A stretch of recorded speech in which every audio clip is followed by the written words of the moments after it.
ਸਤਿ ਸ਼੍ਰੀ ਅਕਾਲ ਦੋਸਤੋ, ਸਵਾਗਤ ਆ ਤੁਹਾਡਾ ਆਪਣੇ YouTube channel GK academy Punjab ਦੇ ਵਿੱਚ।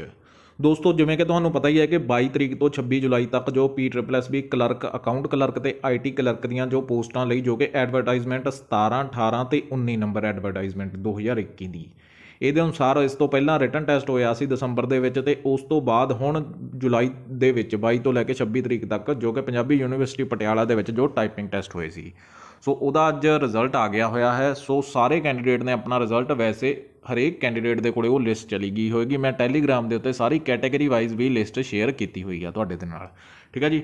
ਹੁਣ ਆ ਉਹ ਲਿਸਟ ਆ ਜਿਹੜੀ ਕਿ ਪੂਰੀ ਕੰਬਾਈਨ ਲਿਸਟ ਆ, ਜਿਹੜੀ ਕਿ ਤੁਸੀਂ ਅਫੀਸ਼ੀਅਲ ਵੈਬਸਾਈਟ ਤੋਂ ਡਾਊਨਲੋਡ ਕਰ ਸਕਦੇ ਹੋ, ਠੀਕ ਹੈ ਜੀ। ਸੋ ਇਹ ਵੀਡੀਓ ਬਣਾਉਣ ਦਾ ਮੇਰਾ ਮਕਸਦ ਸਿਰਫ ਇਹੀ ਆ। ਵੈਸੇ ਤਾਂ ਮੈਂ ਤੁਹਾਨੂੰ A to Z ਸਾਰਾ ਤੁਹਾਨੂੰ ਮੈਂ ਡਾਟਾ ਸ਼ੇਅਰ ਕਰ ਦਿੱਤਾ ਵਾ, ਜਿੰਨਾ ਵੀ ਟੈਲੀਗ੍ਰਾਮ ਦੇ ਉੱਤੇ ਮੈਨੂੰ ਵੱਖ-ਵੱਖ ਚੈਨਲਾਂ ਦੇ ਉੱਤੇ ਮਿਲਿਆ, ਠੀਕ ਆ।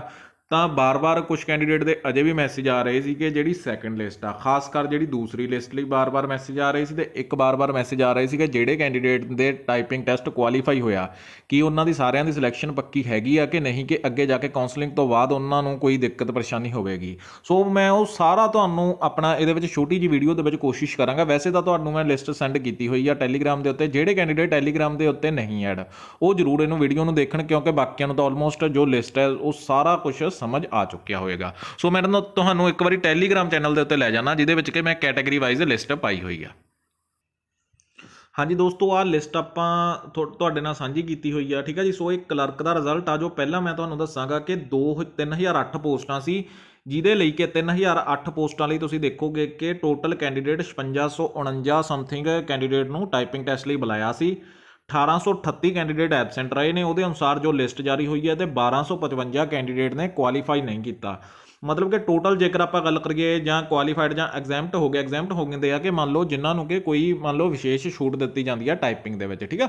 ਜਿੱਦਾਂ ਕਿ ਫਿਜ਼ੀਕਲ ਹੈਂਡੀਕੈਪ ਜੋ ਕੈਟਾਗਰੀ ਆ, ਉਹਦੇ ਵਿੱਚ ਕੁਛ ਛੂਟ ਮਿਲਦੀ ਹੁੰਦੀ ਆ ਟਾਈਪਿੰਗ ਦੇ ਵਿੱਚ। ਸੋ ਉਹਨਾਂ ਨੂੰ ਉਹਨਾਂ ਦੀ ਟਾਈਪਿੰਗ ਦੇ ਦੌਰਾਨ ਸੋ ਟੋਟਲ 2566 ਕੈਂਡੀਡੇਟ ਨੇ 2556 ਕੈਂਡੀਡੇਟ ਨੇ ਇਹ ਟਾਈਪਿੰਗ ਟੈਸਟ ਕੁਆਲੀਫਾਈ ਕੀਤਾ ਵਾ, ਠੀਕ ਆ। ਸੋ ਟੋਟਲ ਪੋਸਟਾਂ 3008 ਨੇ, ਤੇ 2556 ਕੈਂਡੀਡੇਟ ਨੇ ਟੋਟਲ, ਜੋ ਆਪਾਂ ਗੱਲ ਕਰੀਏ ਕਿ ਆਪਣਾ ਟਾਈਪਿੰਗ ਟੈਸਟ ਕੁਆਲੀਫਾਈ ਕੀਤਾ ਵਾ। ਹੁਣ ਇਹਦੇ ਵਿੱਚ ਦੇਖਣ ਵਾਲੀ ਚੀਜ਼ ਕਿਹੜੀ ਆ ਜੀ? ਹੁਣ ਇਹਦੇ ਵਿੱਚ ਤੁਸੀਂ ਦੇਖੋਗੇ ਕਿ ਇਹਦਾ ਮਤਲਬ ਕਿ ਅਗਲੀ ਲਿਸਟ ਆਏਗੀ।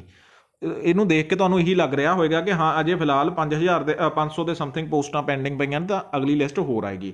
ਬਟ ਇੱਦਾਂ ਨਹੀਂ ਹੁੰਦਾ ਵਾ, ਕਿਉਂਕਿ ਜਿਹੜੀ ਉਹ ਅਗਲੀ ਲਿਸਟ ਆਏਗੀ ਉਹਦੇ ਲਈ ਬਹੁਤ ਚੀਜ਼ਾਂ ਡਿਪਾਰਟਮੈਂਟ ਨੂੰ ਦੇਖਣੀਆਂ ਪੈਣਗੀਆਂ ਕਿ ਉਹਦੇ ਦੌਰਾਨ ਉਹ ਡਿਪਾਰਟਮੈਂਟ ਦੀ ਇਸ ਟਾਈਮ ਸੋਚ ਕੀ ਆ, ਕਿ ਉਹ 1.5 ਗੁਣਾ ਕੈਂਡੀਡੇਟ ਨੂੰ ਕੈਟਾਗਰੀ ਵਾਈਜ਼ ਬੁਲਾਉਣਾ ਚਾਹੁੰਦਾ ਵਾ ਕਾਉਂਸਲਿੰਗ ਲਈ, ਜਾਂ 2 ਗੁਣਾ, ਜਾਂ ਜਿੰਨੇ ਕੈਂਡੀਡੇਟ ਅਜੇ ਕੁਆਲੀਫਾਈ ਹੋਏ ਨੇ ਪਹਿਲਾਂ ਇਹਨਾਂ ਦੀ ਕਾਉਂਸਲਿੰਗ ਕਰਵਾਏਗਾ, ਤੇ ਉਸ ਤੋਂ ਬਾਅਦ ਜੇਕਰ ਉਹਨਾਂ ਨੂੰ ਕਾਉਂਸਲਿੰਗ ਦੇ ਵਿੱਚ ਕੁਝ ਕੈਂਡੀਡੇਟ ਜ਼ਿਆਦਾ ਜੋ ਨਹੀਂ ਕਰਨਗੇ, ਠੀਕ ਆ, ਸੋ ਅਟੈਂਡ ਨਹੀਂ ਕਰਨਗੇ, ਜਾਂ ਕੁਝ ਕੈਂਡੀਡੇਟ ਦੀ ਕਾਉਂਸਲਿੰਗ ਦੇ ਵਿੱਚ ਕੋਈ ਦਿੱਕਤ ਪਰੇਸ਼ਾਨੀ ਹੋਏਗੀ, ਤਾਂ ਹੀ ਉਹ ਅਗਲੀ ਲਿਸਟ ਜਾਰੀ ਕਰੇਗਾ। ਉਹ ਮੈਂ ਤੁਹਾਨੂੰ ਸਮਝਾਉਣਾ ਇੱਕ ਵਾਰੀ ਕਿ ਕੈਟਾਗਰੀ ਵਾਈਜ਼ ਇਸ ਦਾ ਕੀ ਸਮੀਕਰਨ ਬਣਦਾ ਪਿਆ ਵਾ।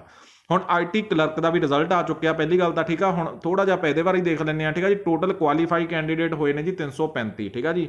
ਜਿਹੜੇ ਕੁਆਲੀਫਾਈ ਨਹੀਂ ਹੋਏਗੇ, ਠੀਕ ਆ, ਜਿਹੜੇ ਨਹੀਂ ਹੋਏਗੇ ਉਹ ਹੋਏ ਨੇ 82 ਨਹੀਂ ਹੋਏਗੇ, ਤੇ 131 ਇਹਦੇ 'ਚ ਐਬਸੈਂਟ ਸੀ, ਠੀਕ ਆ। ਸੋ 200 ਸਮਥਿੰਗ ਪੋਸਟਾਂ ਸੀਗੀਆਂ ਇਹਦੀਆਂ, ਠੀਕ ਆ। ਸੋ 335 ਕੈਂਡੀਡੇਟ ਨੇ ਕੁਆਲੀਫਾਈ ਕੀਤਾ ਵਾ IT ਕਲਰਕ ਦੇ ਵਿੱਚ। ਹੁਣ ਆ ਗਿਆ ਜੀ ਅਕਾਊਂਟ ਕਲਰਕ। ਅਕਾਊਂਟਸ ਕਲਰਕ ਦੀ ਅਗਰ ਆਪਾਂ ਗੱਲ ਕਰੀਏ ਤਾਂ ਅਕਾਊਂਟਸ ਕਲਰਕ ਦੇ ਵਿੱਚ ਟੋਟਲ 317 ਕੈਂਡੀਡੇਟ ਨੇ ਕੁਆਲੀਫਾਈ ਕੀਤਾ, ਨਾਟ ਕੁਆਲੀਫਾਈਡ 96, ਐਬਸੈਂਟ ਰਹੇ ਆ 145। ਸੋ ਇਹਦੀਆਂ ਵੀ 200 ਸਮਥਿੰਗ ਪੋਸਟਾਂ ਸੀ, ਸੋ ਇਹਨਾਂ ਦੀ ਵੀ ਲਿਸਟ ਆਉਣ ਦੀ ਕੋਈ ਸੰਭਾਵਨਾ ਲੱਗ ਨਹੀਂ ਰਹੇਗੀ, ਠੀਕ ਆ। ਸੋ ਨੈਕਸਟ ਆਪਾਂ ਦੇਖਾਂਗੇ ਜੀ। ਹਾਂ ਜੀ, ਅਕਾਊਂਟਸ ਦੇ ਵਿੱਚੋਂ ਜਿਹੜੇ ਟੋਟਲ 558 ਕੈਂਡੀਡੇਟ ਨੇ ਟੈਸਟ ਦਿੱਤਾ ਸੀ, ਜਿਹਦੇ ਵਿੱਚੋਂ ਕਿ 317 ਕੈਂਡੀਡੇਟ ਪਾਸ ਹੋਏ ਨੇ, ਠੀਕ ਆ, ਟਾਈਪਿੰਗ ਟੈਸਟ ਦੇ ਵਿੱਚੋਂ। 548 ਕੈਂਡੀਡੇਟ ਆਪਣੇ ਟਾਈਪਿੰਗ ਟੈਸਟ ਲਈ ਬੁਲਾਏ ਗਏ ਸੀ IT ਕਲਰਕ ਦੇ ਵਿੱਚ, ਜਿਹਦੇ ਵਿੱਚ ਕਿ 335 ਕੈਂਡੀਡੇਟ ਟੋਟਲ ਪਾਸ ਹੋਏ, ਠੀਕ ਹੈ। ਟੋਟਲ ਦੀ ਲਿਸਟ ਆ।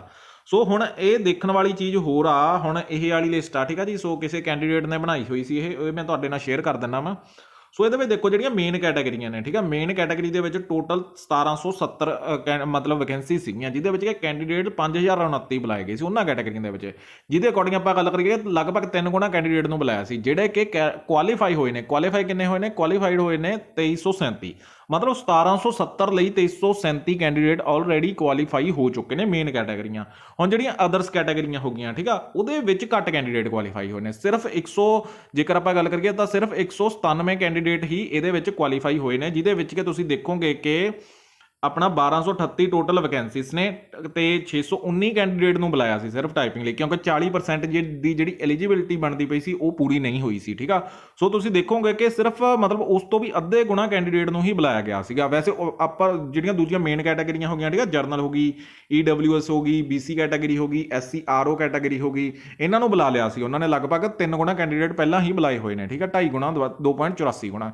ਤਾਂ ਤੁਸੀਂ ਦੇਖੋਗੇ ਇਹਦੇ ਵਿੱਚ ਸਿਰਫ 197 ਕੈਂਡੀਡੇਟ ਹੀ ਟਾਈਪਿੰਗ ਟੈਸਟ ਕੁਆਲੀਫਾਈ ਕਰ ਪਾਏ ਨੇ। ਹੁਣ ਦੇਖੋ ਜੀ ਇਹਦੇ ਵਿੱਚ ਦੇਖਣ ਵਾਲੀ ਚੀਜ਼ ਕੀ ਆ, ਹੁਣ ਕੈਟਾਗਰੀ ਵਾਈਜ਼ ਇੱਕ ਵਾਰੀ ਫਿਰ ਥੋੜੀ ਜਿਹੀ ਆ ਵੀ ਲਿਸਟ ਕਿਸੇ ਕੈਂਡੀਡੇਟ ਨੇ ਬਣਾਈ ਹੋਈ ਸੀ, ਇਹ ਵੀ ਮੈਂ ਤੁਹਾਨੂੰ ਇੱਕ ਵਾਰ ਦਿਖਾ ਦੇਣਾ। ਇਹ ਤੁਸੀਂ ਖੁਦ ਜਾ ਕੇ ਦੇਖਣਾ ਕਿਹੜੇ ਕਿਹੜੇ ਕਾਲਮ ਚੈੱਕ ਕਰਨੇ ਆ। ਪਹਿਲਾਂ ਤਾਂ ਤੁਸੀਂ ਕਰਨੇ ਨੇ ਚੈੱਕ ਜਿਹੜੇ ਕਿ ਵੈਕੈਂਸੀਜ਼ ਦਾ, ਕਿ ਜਰਨਲ ਦੀਆਂ ਕਿੰਨੀਆਂ ਵੈਕੈਂਸੀਜ਼ ਨੇ, BC ਦੀਆਂ ਕਿੰਨੀਆਂ ਵੈਕੈਂਸੀਜ਼ ਨੇ, ਠੀਕ ਆ, ਜਾਂ ਰਾਮਦਾਸੀਆ ਐਂਡ ਅਦਰ ਦੀਆਂ ਕਿੰਨੀਆਂ ਨੇ, ਤੇ SC MNB। ਸੋ ਸਾਰੀਆਂ ਕੈਟਾਗਰੀਆਂ ਤੁਹਾਡੀਆਂ ਇਹਦੇ ਵਿੱਚ ਦਿੱਤੀਆਂ ਹੋਈਆਂ ਨੇ। ਟੋਟਲ ਕਿੰਨੀਆਂ ਵੈਕੈਂਸੀਆਂ ਸੀ, ਕਿੰਨੇ ਐਬਸੈਂਟ ਰਹੇ ਸੀ, ਕਿੰਨੇ ਐਗਜ਼ੈਮਟ ਰਹੇ ਨੇ, ਤੇ ਕਿੰਨੇ ਨਾਟ ਕੁਆਲੀਫਾਈਡ ਰਹੇ ਨੇ। ਮੇਨ ਚੀਜ਼ ਇਹ ਹੈ ਕਿ ਨਾਟ ਕੁਆਲੀਫਾਈਡ। ਸੋ ਇੱਥੇ ਆਹ ਵਾਲੇ ਕਾਲਮ ਦੇ ਵਿੱਚ ਤੁਹਾਨੂੰ ਦਿਖ ਜਾਏਗਾ ਕਿ ਕਿੰਨੇ ਕੈਂਡੀਡੇਟ ਆਪਣੇ ਕੁਆਲੀਫਾਈ ਕੀਤੇ ਨੇ।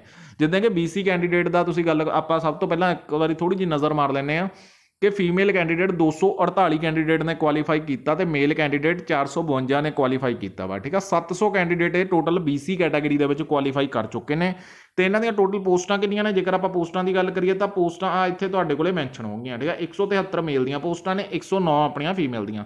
ਸੋ ਇਹਦੇ ਅਕੋਰਡਿੰਗ ਤੁਸੀਂ ਆਪਦਾ ਸਾਰਾ ਦੇਖ ਸਕਦੇ ਹੋ, ਕਿਉਂਕਿ ਇੱਕ ਚੀਜ਼ ਦਾ ਧਿਆਨ ਰੱਖਣਾ, ਜਿੱਦਾਂ ਕਿ ਆ ਸਿਰਫ ਜਰਨਲ ਕੈਟਾਗਰੀ ਦੀ ਗੱਲ ਹੋ ਰਹੀ ਹੈ ਇੱਥੇ ਜੋ ਇਹ ਲਿਸਟ ਦੇ ਵਿੱਚ, ਯਾਨੀ ਕਿ 225 ਕੈਂਡੀਡੇਟ ਜੋ ਹੋ ਗਏ ਫੀਮੇਲ ਦੀਆਂ ਵੈਕੈਂਸੀਜ਼ ਨੇ ਤੇ 470 ਹੈਗੀਆਂ ਮੇਲ ਦੀਆਂ। ਤਾਂ ਇਹਦੇ ਲਈ ਕਿੰਨੇ ਕੈਂਡੀਡੇਟ ਨੇ ਕੁਆਲੀਫਾਈ ਕੀਤਾ, ਆ ਦੇਖ ਲੈਣਾ ਜੀ ਇੱਕ ਵਾਰ। 659 ਕੈਂਡੀਡੇਟ ਨੇ ਟੋਟਲ ਕੁਆਲੀਫਾਈ ਕੀਤਾ, ਜਿਹਦੇ ਵਿੱਚ ਕਿ 406 ਮੇਲ ਨੇ ਤੇ 253 ਫੀਮੇਲ ਨੇ। ਠੀਕ ਹੈ, ਇਹ ਚੀਜ਼ ਦਾ ਤੁਸੀਂ ਧਿਆਨ ਦੇਣਾ। ਲਗਭਗ 1200 ਸਮਥਿੰਗ ਕੈਂਡੀਡੇਟ, 1235 ਕੈਂਡੀਡੇਟ ਨੂੰ ਸਿਰਫ ਜਰਨਲ ਕੈਟਾਗਰੀ, ਮੈਂ ਓਪਨ ਕੈਟਾਗਰੀ ਦੀ ਨਹੀਂ ਗੱਲ ਕਰ ਰਿਹਾ, ਕਿਉਂਕਿ ਓਪਨ ਕੈਟਾਗਰੀ ਦੀ ਲਿਸਟ ਵੀ ਮੈਂ ਤੁਹਾਨੂੰ ਅੱਗੇ ਦਿਖਾਉਣਾ ਕਿ ਓਪਨ ਦੇ ਵਿੱਚੋਂ ਕਿੰਨੇ ਕੈਂਡੀਡੇਟ ਨੇ ਕੁਆਲੀਫਾਈ ਕੀਤਾ ਵਾ। 1235 ਤੋਂ 659 ਕੈਂਡੀਡੇਟ ਜਰਨਲ ਕੈਟਾਗਰੀ ਦੇ ਕੈਂਡੀਡੇਟ ਜੋ ਨੇ ਉਹ ਆਪਣੇ ਹੋਏ ਨੇ। ਠੀਕ ਆ, ਸੋ ਤੁਸੀਂ ਟੋਟਲ ਪੋਸਟਾਂ ਜੇਕਰ ਦੇਖੋਗੇ ਤਾਂ 470 ਮੇਲ ਦੀਆਂ ਪੋਸਟਾਂ ਸੀ, 225 ਸੀਗੀਆਂ ਫੀਮੇਲ ਦੀਆਂ ਪੋਸਟਾਂ, ਜਿਹੜੀਆਂ ਕਿ ਲਗਭਗ 695 ਸੀ। ਤਾਂ 659 ਕੈਂਡੀਡੇਟ ਤਾਂ ਕੁਆਲੀਫਾਈ ਕਰ ਹੀ ਚੁੱਕੇ ਨੇ ਆਲਮੋਸਟ, ਕੱਲੀ ਜਰਨਲ ਕੈਟਾਗਰੀ ਹੈ। ਹੁਣ ਇਹਦੇ ਵਿੱਚ SC ਕੈਟਾਗਰੀ ਦੇ ਕੈਂਡੀਡੇਟ ਵੀ ਮੂਵ ਹੋਣਗੇ, BC ਕੈਟਾਗਰੀ ਦੇ ਕੈਂਡੀਡੇਟ ਵੀ ਮੂਵ ਹੋਣਗੇ ਤੇ SC MNB ਕੈਟਾਗਰੀ ਦੇ ਵੀ ਕੈਂਡੀਡੇਟ ਮੂਵ ਹੋਣਗੇ। ਸੋ ਇਹਦੇ ਅਕੋਰਡਿੰਗ ਜੋ ਲਿਸਟ ਬਣ ਰਹੀ ਹੈ, ਠੀਕ ਹੈ, ਲਿਸਟ ਬਣ ਰਹੀ ਹੈ, ਇਹਦੇ ਅਕੋਰਡਿੰਗ ਜੇਕਰ ਕਾਉਂਸਲਿੰਗ ਲਈ ਘੱਟ ਉਮੀਦਵਾਰ ਜਾਂਦੇ ਨੇ, ਮਤਲਬ ਐਬਸੈਂਟ ਰਹਿੰਦੇ ਨੇ ਜਾਂ ਕਿਸੇ ਰੀਜ਼ਨ ਕਰਕੇ ਨਹੀਂ ਜਾਂਦੇਗੇ ਜਾਂ ਉਹਨਾਂ ਦਾ ਕੁਆਲੀਫਾਈ ਨਹੀਂ ਹੁੰਦਾ, ਠੀਕ ਹੈ, ਕਾਉਂਸਲਿੰਗ ਦੇ ਦੌਰਾਨ, ਤਾਂ ਹੀ ਇੱਕ ਲਿਸਟ ਦੇ ਵਿੱਚ ਜੇਕਰ ਅਗਲੀ ਲਿਸਟ ਆਏਗੀ ਤਾਂ ਹੀ ਜਰਨਲ ਕੈਟਾਗਰੀ ਦੇ ਹੋਰ ਅੱਗੇ ਫਰਦਰ ਲਿਸਟ ਆਉਣ ਦੀ ਸੰਭਾਵਨਾ ਹੈਗੀ ਆ। ਠੀਕ ਆ, ਸੋ ਇਹ ਚੀਜ਼ ਹੁਣ ਤੁਹਾਡੀ ਕਨਫਰਮ ਹੋ ਗਈ ਹੋਈ ਆ। ਹੁਣ ਨੈਕਸਟ ਤੁਸੀਂ ਦੇਖੋਗੇ ਕਿ EWS ਜਰਨਲ ਕੈਟਾਗਰੀ, ਜਿਹਦਾ ਜ਼ਿਆਦਾਤਰ ਮੈਨੂੰ ਸਵਾਲ ਆਇਆ ਸੀ, 167 ਪੋਸਟਾਂ ਮੇਲ ਦੀਆਂ ਸੀ, 73 ਪੋਸਟਾਂ ਫੀਮੇਲ ਦੀਆਂ ਸੀ। ਠੀਕ ਆ, ਸੋ ਤੁਸੀਂ ਦੇਖ ਲੈਣਾ ਇਹ ਕਿ 240 ਪੋਸਟਾਂ ਇਹ ਟੋਟਲ ਬਣਦੀਆਂ ਪਈਆਂ ਨੇ। ਠੀਕ ਆ, ਵੈਕੈਂਸੀ ਸੀਗੀਆਂ EWS ਦੀਆਂ। ਤਾਂ ਹੁਣ ਤੁਸੀਂ ਦੇਖੋ ਕਿ ਇਹਦੇ ਲਈ ਟੋਟਲ ਕਿੰਨੇ ਕੈਂਡੀਡੇਟ ਨੇ ਕੁਆਲੀਫਾਈ ਕਰ ਚੁੱਕੇ ਨੇ। ਆ ਦੇਖੋ ਜੀ, 276 ਕੈਂਡੀਡੇਟ ਆਲਰੇਡੀ ਕੁਆਲੀਫਾਈ ਕਰ, 376 ਇਹ ਕੈਂਡੀਡੇਟ ਜਰਨਲ ਉੱਪਰ ਓਪਨ ਕੈਟਾਗਰੀ ਦੇ ਵਿੱਚ ਮੂਵ ਨਹੀਂ ਹੁੰਦੇਗੇ, ਇਹ ਚੀਜ਼ ਧਿਆਨ ਰੱਖਣੀ ਹੈ। ਠੀਕ ਆ, ਸੋ ਜਰਨਲ ਜੋ ਓਪਨ ਕੈਟਾਗਰੀ ਦੇ ਵਿੱਚ ਜਰਨਲ ਕੈਟਾਗਰੀ ਹੁੰਦੀ ਆ, BC ਕੈਟਾਗਰੀ ਹੁੰਦੀ ਆ, SC ਅਦਰ ਕੈਟਾਗਰੀ ਤੇ SC MNB ਕੈਟਾਗਰੀ। EWS ਦੀ ਅਲੱਗ ਤੋਂ ਲਿਸਟ ਬਣਦੀ ਆ, ਮਤਲਬ ਕਿ EWS ਦੇ ਵੀ ਲਗਭਗ ਕਾਫੀ ਗੁਣਾ, ਮਤਲਬ ਕਿ ਇਹ 240 ਤਾਂ ਇਹੀ ਹੋ ਗਏ ਹੋਏ ਆ। ਠੀਕ ਆ ਜੀ, ਸੋ 136 ਕੈਂਡੀਡੇਟ ਐਕਸਟਰਾ ਕੁਆਲੀਫਾਈ ਕਰ ਚੁੱਕੇ ਨੇ। ਸੋ ਇਹਦੀ ਵੀ ਲਿਸਟ ਆਉਣ ਦੀ ਕੋਈ ਸੰਭਾਵਨਾ ਲੱਗ ਨਹੀਂ ਰਹੀ। ਜੇਕਰ ਲਿਸਟ ਆਵੇਗੀ, ਇਹ ਵੋਟ ਤੇ ਡਿਪੈਂਡ ਕਰਦਾ ਕਿ ਉਹ 2 ਗੁਣਾ ਕੈਂਡੀਡੇਟ ਨੂੰ ਕਾਉਂਸਲਿੰਗ ਲਈ ਬੁਲਾਉਣਾ ਚਾਹੁੰਦੀ ਆ ਕਿ ਨਹੀਂ, ਕਿਉਂਕਿ ਇਹਦੇ ਵਿੱਚ ਜਿਹੜੇ ਕੈਂਡੀਡੇਟ ਹੁਣ ਇਸ ਟਾਈਮ ਦੇ ਉੱਤੇ ਹੋਏ ਨੇ, ਤੁਸੀਂ ਦੇਖ ਸਕਦੇ ਹੋ ਕਿ 136 ਕੈਂਡੀਡੇਟ ਤਾਂ ਜ਼ਿਆਦਾ ਕੁਆਲੀਫਾਈ ਕਰ ਚੁੱਕੇ ਨੇ। ਸੋ ਇਹਦੀ ਲਿਸਟ ਆਉਣ ਦੀ ਅਜੇ ਫਿਲਹਾਲ ਕੋਈ ਸੰਭਾਵਨਾ ਮੈਨੂੰ ਦਿਖ ਨਹੀਂ ਰਹੀਗੀ। ਠੀਕ ਹੈ ਜੀ, ਸੋ ਨੈਕਸਟ ਦੇਖਦੇ ਹਾਂ ਜੀ ਆਪਾਂ ਹੁਣ। ਸੋ ਬਾਕੀ ਆਹ ਕੈਟਾਗਰੀਆਂ ਤੁਸੀਂ SC MNB ਕੈਟਾਗਰੀ ਤੁਸੀਂ ਲਗਾ ਲਓ। ਠੀਕ ਹੈ, ਇਹਦੀਆਂ ਪੋਸਟਾਂ ਕਿੰਨੀਆਂ ਸੀ, 120 ਫੀਮੇਲ ਦੀਆਂ ਸੀ, 195 ਸੀਗੀਆਂ ਆਪਣੀਆਂ ਮੇਲ ਦੀਆਂ ਕੈਟਾਗਰੀਆਂ, 5 ਹੋ ਗਈਆਂ। ਠੀਕ ਹੈ ਜੀ, 9 2 11 ਤੇ 315 ਪੋਸਟਾਂ ਸੀ ਟੋਟਲ SC MNB ਦੀਆਂ। ਤਾਂ ਉਹਦੇ ਵਿੱਚ ਤੁਸੀਂ ਦੇਖ ਲਓ ਇੱਕ ਵਾਰੀ ਕਿ ਟੋਟਲ 191 ਕੈਂਡੀਡੇਟ ਹੀ ਕੁਆਲੀਫਾਈ ਕਰ ਪਾਏ ਨੇ। ਆਹ ਦੇਖ ਲਓ ਜੀ ਤੁਸੀਂ, ਹੁਣ ਤੁਸੀਂ ਇੱਕ ਵਾਰੀ ਆ ਰਹੀ ਜੀ ਆਹ ਲਿਸਟ, 191 ਕੈਂਡੀਡੇਟ ਹੀ ਕੁਆਲੀਫਾਈ ਕਰ ਪਾਏ ਨੇ।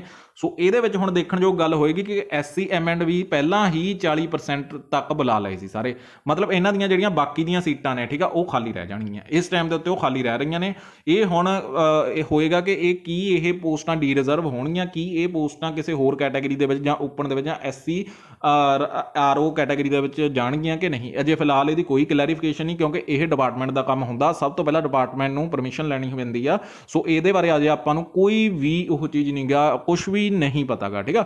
ਸੋ ਅਲੱਗ-ਅਲੱਗ ਚੈਨਲਸ ਦੇ ਉੱਤੇ ਤੁਸੀਂ ਦੇਖੋਗੇ ਕਿ ਇਹ ਡੀ ਰਿਜ਼ਰਵ ਹੋ ਜਾਣਗੀਆਂ, ਇਸ ਤਰ੍ਹਾਂ ਹੋ ਜਾਣਗੀਆਂ। ਇਸ ਤਰ੍ਹਾਂ ਆਪਾਂ ਨੂੰ ਅਜੇ ਤੱਕ ਫਿਲਹਾਲ ਕੋਈ ਵੀ ਪੁਖਤਾ ਜਾਣਕਾਰੀ ਕਿਸੇ ਨੂੰ ਵੀ ਨਹੀਂ ਗੀ ਕਿ ਡੀ ਰਿਜ਼ਰਵ ਹੋਣ ਦਾ ਪ੍ਰੋਸੈਸ ਕੀ ਹੁੰਦਾ ਤੇ ਕਦੋਂ ਤੱਕ ਇਹ ਹੋਣਗੀਆਂ, ਠੀਕ ਆ।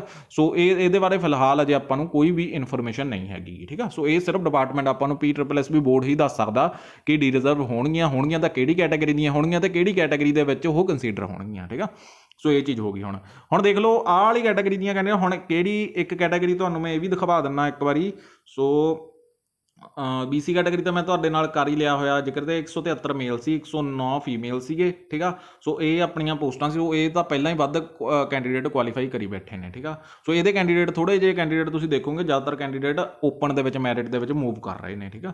ਸੋ SC ਅਦਰ ਕੈਟਾਗਰੀ ਜਿਹੜੀ ਤੁਸੀਂ ਗੱਲ ਕਰੋ, ਠੀਕ ਆ, 159 ਪੋਸਟਾਂ ਮੇਲ ਦੀਆਂ ਸੀਗੀਆਂ, 79 ਪੋਸਟਾਂ ਸੀਗੀਆਂ ਜੀ ਸਾਡੀਆਂ ਫੀਮੇਲ ਦੀਆਂ, ਠੀਕ ਆ। ਸੋ 238 ਪੋਸਟਾਂ ਇਸ ਟਾਈਮ ਦੇ ਉੱਤੇ ਤੁਸੀਂ ਦੇਖੋਗੇ ਕਿ SC ਅਦਰ ਕੈਟਾਗਰੀ ਦੀਆਂ ਟੋਟਲ ਵੈਕੈਂਸੀ ਸੀਗੀਆਂ ਤੇ ਕਿੰਨੇ ਕੈਂਡੀਡੇਟ ਨੇ ਕੁਆਲੀਫਾਈ ਕੀਤਾ? 411 ਕੈਂਡੀਡੇਟ ਨੇ।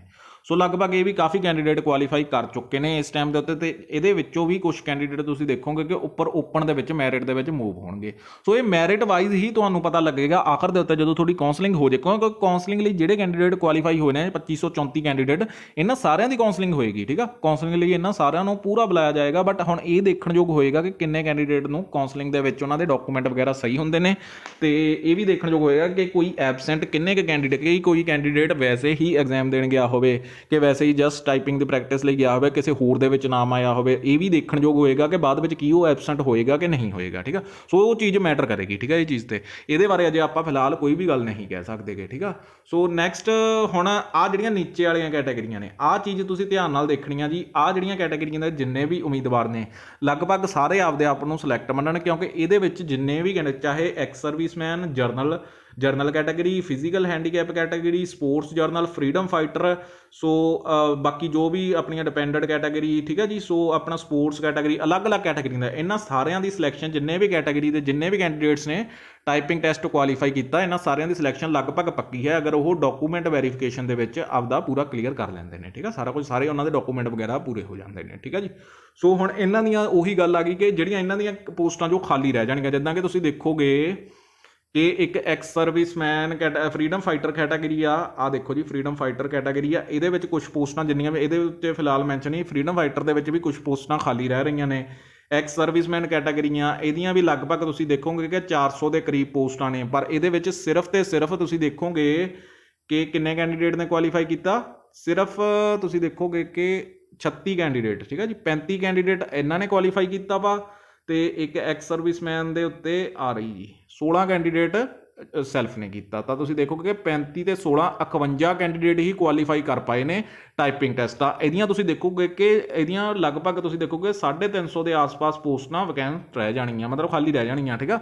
ਸੋ ਇਹ ਚੀਜ਼ ਆ ਕਿ ਇਹੀ ਵਾਲੀਆਂ ਪੋਸਟਾਂ ਜੇਕਰ ਉਹ ਜਰਨਲ ਦੇ ਵਿੱਚ ਡੀ ਰਿਜ਼ਰਵ ਕਰਦੇ ਨੇ ਤਾਂ ਬਹੁਤ ਬੈਨੀਫਿਟ ਹੋਏਗਾ, ਬਹੁਤ ਬੈਨੀਫਿਟ, ਕਿਉਂਕਿ ਜੇਕਰ ਜਰਨਲ ਕੈਟਾਗਰੀ ਦੇ ਵਿੱਚ ਇਹ ਵਾਲੀਆਂ ਪੋਸਟਾਂ ਹੁੰਦੀਆਂ ਨੇ ਡੀ ਰਿਜ਼ਰਵ ਤਾਂ 100% ਨਵੀਂ ਲਿਸਟ ਆਏਗੀ, ਠੀਕ ਆ ਜੀ। ਇਹ ਬੋਰਡ ਤੇ ਡਿਪੈਂਡ ਕਰਦਾ, ਉਹੀ ਮੈਂ ਤੁਹਾਨੂੰ ਬਾਰ-ਬਾਰ ਕਹਿ ਰਿਹਾ ਕਿ ਇਹਦਾ ਪ੍ਰੋਸੈਸ ਕੀ ਆ। ਜਿੱਦਾਂ ਕਿਸੇ ਨੂੰ ਕੋਈ ਪ੍ਰੋਸੈਸ ਨਹੀਂ ਪਤਾ ਗਾ ਇਹਦਾ ਕਿ ਕਿਸੇ ਡਿਪਾਰਟਮੈਂਟ ਤੋਂ ਪਰਮਿਸ਼ਨ ਲੈਣੀ ਪੈਂਦੀ ਆ, ਜਾਂ ਇਹ ਵੈਸੇ ਹੀ ਆਪਣੀ ਮਰਜ਼ੀ ਦੇ ਨਾਲ ਬੋਰਡ ਆਪਣਾ ਡੀ ਰਿਜ਼ਰਵ ਕਰ ਸਕਦਾ। ਕਿਉਂਕਿ ਜਿਹੜੀ ਮੈਂ ਤੁਹਾਨੂੰ ਗੱਲ ਕਰਿਆ 320 ਤੋਂ ਲੈ ਕੇ 350 ਪੋਸਟਾਂ ਤੁਸੀਂ ਦੇਖੋ, ਕਿਉਂਕਿ ਸਿਰਫ 51 ਕੈਂਡੀਡੇਟ ਨੇ ਹੀ ਕੁਆਲੀਫਾਈ ਕੀਤਾ।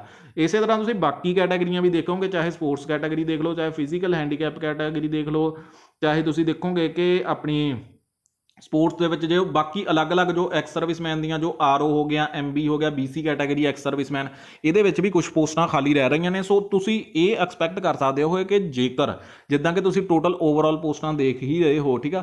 ਸੋ ਇਹਦੇ ਅਕੋਰਡਿੰਗ ਤੁਸੀਂ ਇਹ ਐਕਸਪੈਕਟ ਕਰ ਸਕਦੇ ਹੋ ਕਿ ਜੇਕਰ ਇਹ ਪੋਸਟਾਂ ਡੀ ਰਿਜ਼ਰਵ ਹੁੰਦੀਆਂ ਨੇ, ਡੀ ਰਿਜ਼ਰਵ ਕਰਦੇ ਪਏ ਨੇ, ਠੀਕ ਆ, ਫਿਰ ਤੁਹਾਡੀ ਅਗਲੀ ਲਿਸਟ ਆ ਸਕਦੀ ਆ 100%। ਫਿਰ ਅਗਲੀ ਲਿਸਟ ਦੇ ਵਿੱਚ ਜਰਨਲ ਕੈਟਾਗਰੀ ਨੂੰ ਵੀ ਉਹ ਬੁਲਾ ਸਕਦੇ ਨੇ, BC ਕੈਟਾਗਰੀ ਜਿਨ੍ਹਾਂ ਦੀ ਕਿ ਕੱਟ ਆਫ ਥੋੜੀ, ਮਤਲਬ ਆਪਾਂ ਕਹਿ ਸਕਦੇ ਜਰਨਲ ਕੈਟਾਗਰੀ, BC ਕੈਟਾਗਰੀ ਤੇ ਆਰਓ ਕੈਟਾਗਰੀ ਦੇ ਕੈਂਡੀਡੇਟ, 3 ਕੈਟਾਗਰੀ ਦੀਆਂ ਕੈਂਡੀਡੇਟਸ ਦੀਆਂ ਆਪਣੀਆਂ ਪੋਸਟਾਂ ਹੋਰ ਆ ਸਕਦੀਆਂ ਨੇ, ਠੀਕ ਮਤਲਬ ਉਹਨਾਂ ਨੂੰ ਟਾਈਪਿੰਗ ਟੈਸਟ ਲਈ ਕਾਲ ਆ ਸਕਦੀ ਆ। ਬਟ ਅਜੇ ਤੱਕ ਇਹਦੀ 1% ਵੀ ਗਰੰਟੀ ਨਹੀਂ ਆਪਾਂ ਚੱਕ ਸਕਦੇ, ਨਾ ਹੀ ਕੋਈ ਹੋਰ ਚੱਕ ਸਕੇਗਾ, ਠੀਕ ਆ।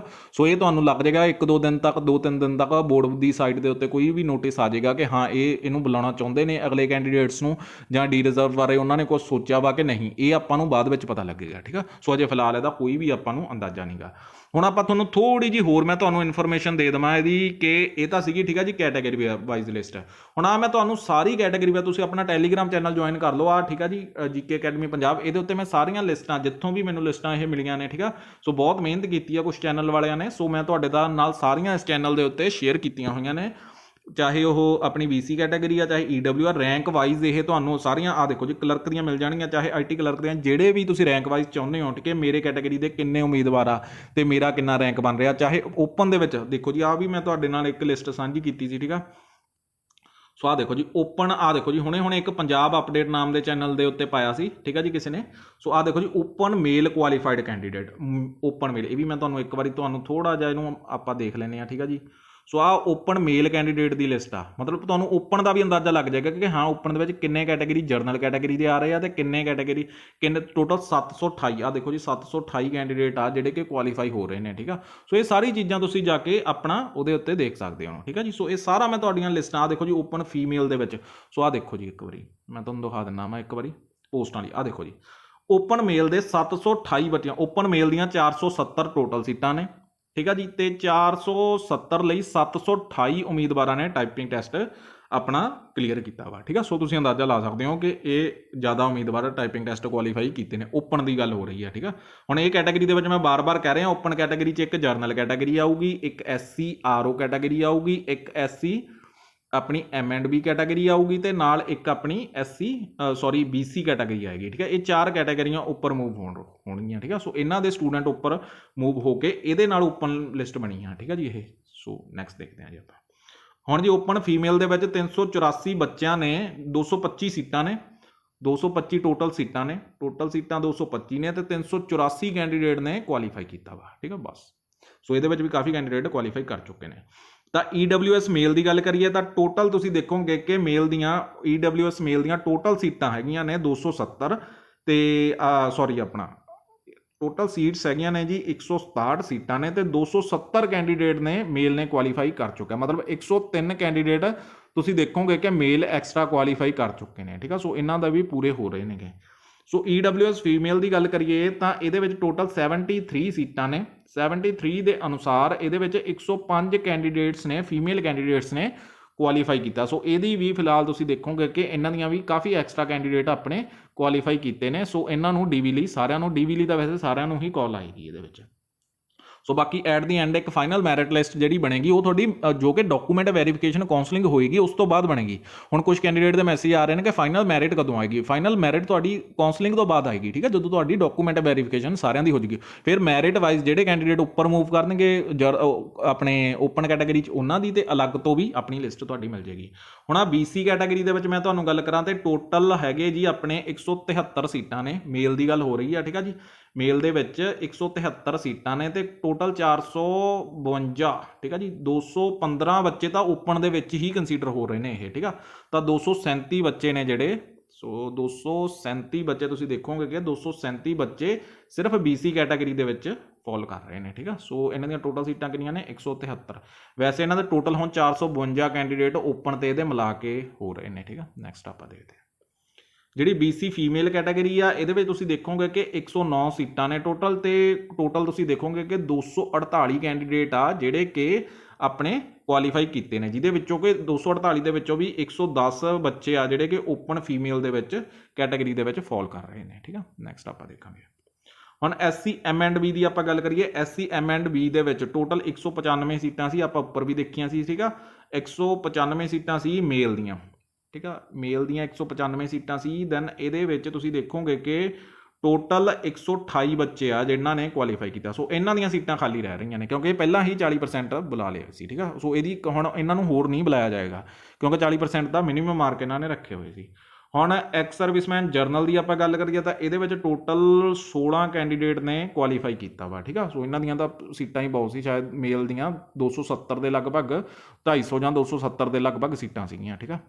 ਸੋ ਨੈਕਸਟ ਆਪਾਂ ਦੇਖਿਆ ਐਕਸ ਸਰਵਿਸਮੈਨ ਜੋ ਜਰਨਲ ਡਿਪੈਂਡੈਂਟ ਕੈਟਾਗਰੀ ਦੀ ਆਪਾਂ ਗੱਲ ਕਰੀਏ ਤਾਂ ਇਹਦੇ ਵਿੱਚ 35, ਠੀਕ ਆ ਜੀ। ਮਤਲਬ ਕਿ 35 ਤੇ 16 51 ਕੈਂਡੀਡੇਟ ਹੋ ਗਏ, ਜਿਹਦੀਆਂ ਮੈਂ ਤੁਹਾਨੂੰ ਕਿਹਾ ਸੀ 350 ਤੋਂ 400, ਸੋ ਐਗਜ਼ੈਕਟ ਫਿਗਰ ਮੈਨੂੰ ਯਾਦ ਨਹੀਂ ਗੀ। ਸੋ 350 ਤੋਂ 400 ਪੋਸਟਾਂ ਹੈ। ਸੋ ਇੰਨੀਆਂ ਪੋਸਟਾਂ ਇਹਨਾਂ ਦੀਆਂ ਖਾਲੀ, 300 ਪਲੱਸ ਪੋਸਟਾਂ ਇਹਨਾਂ ਦੀਆਂ ਖਾਲੀ ਰਹਿ ਰਹੀਆਂ ਨੇ।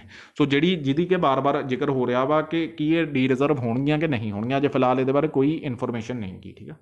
ਸੋ ਇਸੇ ਤਰ੍ਹਾਂ ਤੁਸੀਂ clerk ex serviceman SC M&B ਦੀ ਆਪਾਂ ਗੱਲ ਕਰ ਲੈਂਦੇ ਹਾਂ, ਠੀਕ ਆ। ਇਹਦੇ ਵਿੱਚ ਟੋਟਲ 3 ਡਿਪੈਂਡੈਂਟ ਕੈਟਾਗਰੀ ਨੇ ਫਾਲ ਕੀਤਾ ਵਾ, ਠੀਕ ਆ ਜੀ। ਸੋ ਕਲੀਅਰ ਕੀਤਾ ਵਾ। ਸੋ ਇਹ ਵੀ ਮਤਲਬ ਪੱਕੀਆਂ ਨੇ ਸੀਟਾਂ ਇਹਨਾਂ ਦੀਆਂ। ਤਾਂ qualified ex serviceman SC RO category self ਦੇ ਵਿੱਚ ਸਿਰਫ ਇੱਕ ਉਮੀਦਵਾਰ ਨੇ ਕੁਆਲੀਫਾਈ ਕੀਤਾ, ਮਤਲਬ ਇਹਨਾਂ ਦੀ ਸੀਟ ਪੱਕੀ ਆ।